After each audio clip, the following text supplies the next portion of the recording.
Christian, who is currently facing charges for multiple murders in Portland, Oregon. On May 26, 2017, Christian was on a packed train when he suddenly broke out on a racial rant towards two young women. A bystander on the train captured the distressing scene on video, and if we rewind the footage right there, you'll actually see Christian smack an innocent bystander's phone to the ground for no reason.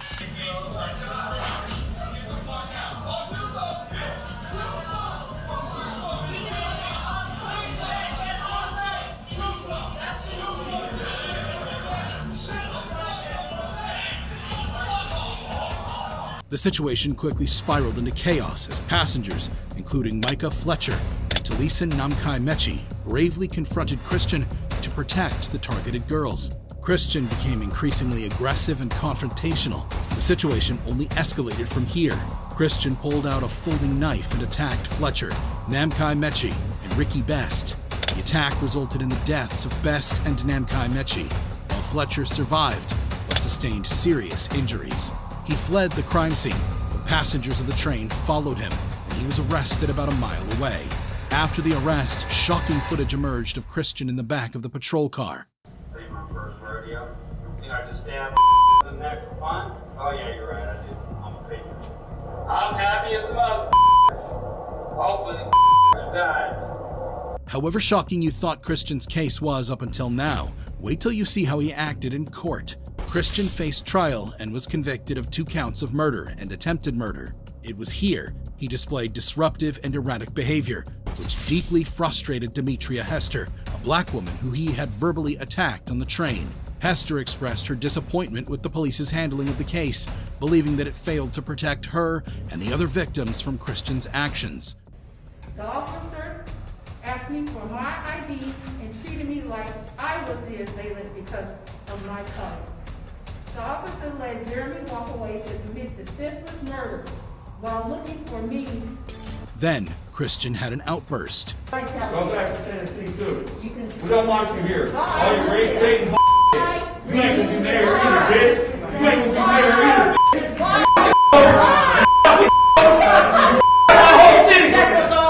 George 4. As he was escorted out of the courtroom, he added more disturbing remarks.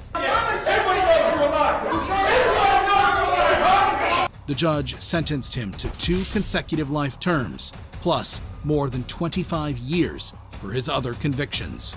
Jeremy Christian was a racist criminal that took the life of an innocent man. However, what happens when the courtroom has a racist judge, like in the case of Judge James Convrey, who was presiding over a divorce hearing involving Benjamin Taylor and his attorney, Yvette Ramos Alvarez, who represents his soon-to-be ex-wife. The primary objective of the hearing is to establish Taylor's annual income, prompting his wife's attorney to request a copy of his Social Security earnings statement. Now Ms. Kolsky comes back after everything was finished except for those 2 pieces of paper, his Social Security earnings statements, which he doesn't have, and this supposed report that exists for Lee. He gets his Social Security every year indicating the earnings statement. He gets his earnings statement. He gets it. He gets it every year. So she asked for it. Why didn't he provide it? He doesn't have it. He doesn't. He threw it away? I would presume he did. Oh, come on. Judge Convrey isn't buying the story, so he decides to poll the people in attendance to prove a point. Judge. I get it. I don't get it. You get it? You get it? Everybody gets it. Everybody gets it. Social Security sends it to your home They do. every year. Alvarez, however, dissents based on her personal experience. They sent it to my home 4 years ago. I haven't received it in the last 3. This disagreement leads to a tense moment, and Judge Convrey makes a comment that ultimately costs him his job. Well, when did you become an illegal alien? Taken aback by the judge's comment, Judge. Alvarez, who is of Hispanic heritage and formerly served as the president of the Hispanic Bar Association of New Jersey, expresses her dismay. Judge, I am going to... That was a totally inappropriate comment. I didn't mean it. I'm only... listen to me. But, right as Judge Convrey attempts to backpedal, it's too late. After a brief period of silence, Alvarez returns to the courtroom 10 minutes later. Although Judge Convrey expresses his regrets, The harm had already been done. Soon after this altercation, Judge Convrey was publicly reprimanded by the New Jersey Supreme Court. Judge Convrey crossed the line and lost his job for it. However, how does it compare to a 20-year-old convict who used his car to intentionally mow down a crowd of anti-hate protesters? That was the case of James Field Jr., who is facing charges for murder in Virginia. Her injuries, but it's very noteworthy. She had a lot of psychological injuries. She was not injured when the car drove into the crowd of protests. Car just plowed through hundreds of people downtown Charlottesville. Fields, an avowed neo-Nazi, drove his car into the crowd during a white nationalist rally, resulting in 35 injuries and the death of counter-protester Heather Heyer. Heyer, a 32-year-old paralegal, was in a crowd of protesters demonstrating against white nationalists and white supremacists opposing the removal of a Confederate statue. James faced state trial and was convicted of first-degree murder, multiple counts of aggravated malicious wounding, and leaving the scene of an accident. However bad you think his crimes were, the reactions in court were worse. Outside of the courtroom, supporters of James gathered to argue that Fields' crimes were an act of self-defense. That boy was scared by your mob that this city might get out of control. This is on the hands of the city government, of the police, and the radical left. Do you have any accountability for this death at all? Not at all. These radical leftists are the ones that brought violence. They're the ones preparing for violence. They said in their chants, the Nazis, the fascists, they came prepared for war. A defense James and his team would also argue in court. It is alleged that Fields acted in this case because of the race, color, religion, and national origin of that crowd that was at the bottom, the intersection of 4th and Water Streets. However, prosecutors and ultimately the jury saw it differently, and James Fields Jr. was sentenced to life in prison without the possibility for parole by Charlottesville Circuit Judge Richard Moore. Today, this defendant will spend the rest of his life in prison for violating that law. James seemed pretty emotionless as the sentencing and proceedings were underway. However, the same cannot be said for the case of Jose Torres and Kayla Norton, who were facing numerous charges, including assault in Georgia. That is not me. That is not me. That's not him. I would never walk up to you and say those words to you. I'm so sorry that happened to you. The incident occurred when Kayla and Jose joined about a dozen other people in a convoy of pickup trucks, waving large Confederate flags around Douglas County, a suburban Atlanta community.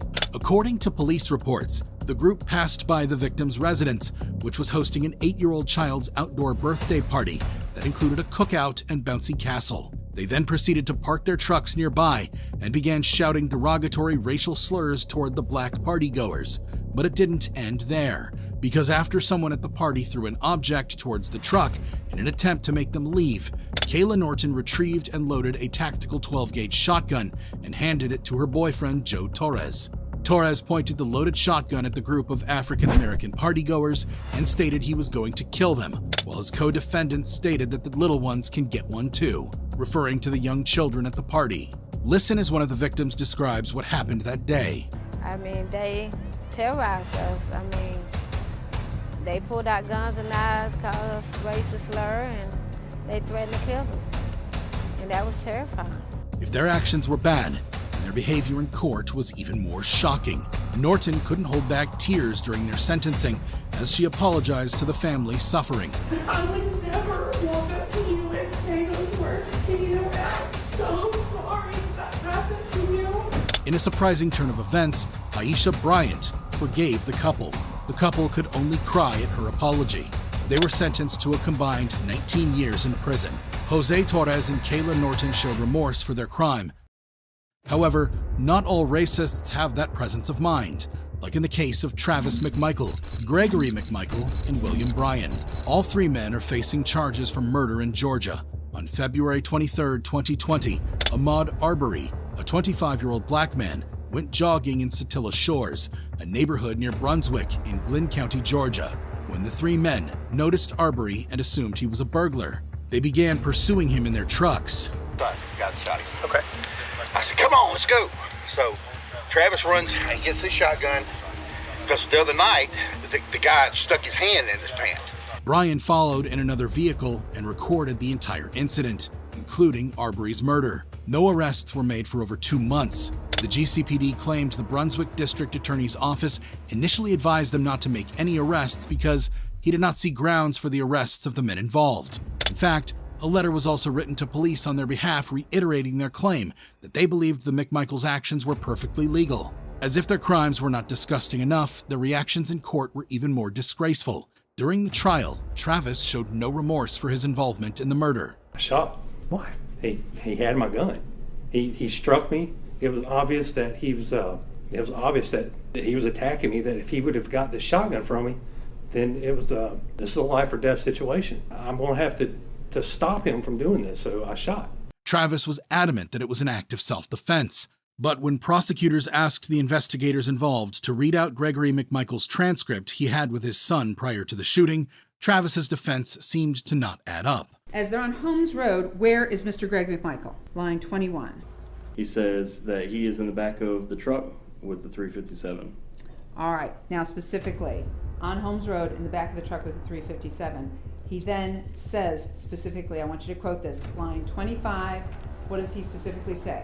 Quoting, he says, I said, stop, you know, I'll blow your head off or something. I was trying to convey to this guy we were not playing, you know. Okay. The father-son duo received life sentences without parole in a state trial for their roles in the killing. Additionally, William Roddy Bryan, who recorded the cell phone video of Arbery's killing, was sentenced to 35 years in prison after his involvement in the fatal chase was deemed a federal hate crime. For many people, these racists got what they deserved. However, this wasn't the only time a racist was sentenced to life imprisonment. There was the case of Russel Courtier, who was facing multiple charges, including murder in Oregon. In August 2016, Russell, a white supremacist prison gang member, ran over Larnell Bruce Jr., a black adolescent, with his Jeep, killing him. Throughout the trial, the prosecutors highlighted Courtier's racist motives and a deep desire to be part of a white supremacist brotherhood, ultimately leading him to join the European Kindred Gang, the largest racist prison gang in Oregon. This was discovered through the Klan's shield being tattooed on Courtier's leg. Despite this, Courtier's mother was public about the fact that her son was not racist. Never been racist. We have, like I said, I have a friend that I've known for like 35 years. Her family is black and white mix, and they call her Aunt Betty. She's black. In court, Courtier was facing multiple charges, including murder, failure to fulfill driver responsibilities, and violating Oregon's hate crime law. Courtier was emotional and had tears in his eyes for a majority of the trial. Colleen Hunt, Courtier's girlfriend at the time, played a role in the crime by allowing him to use her Jeep. She pleaded guilty to manslaughter and received a 10-year sentence for her involvement. After a thorough legal process, Courtier was found guilty on all charges. He was sentenced to life with a minimum of 28 years before being considered for parole. If you thought these reactions were shocking, you'd be amazed at this video of the most dangerous teenagers reacting to life sentences.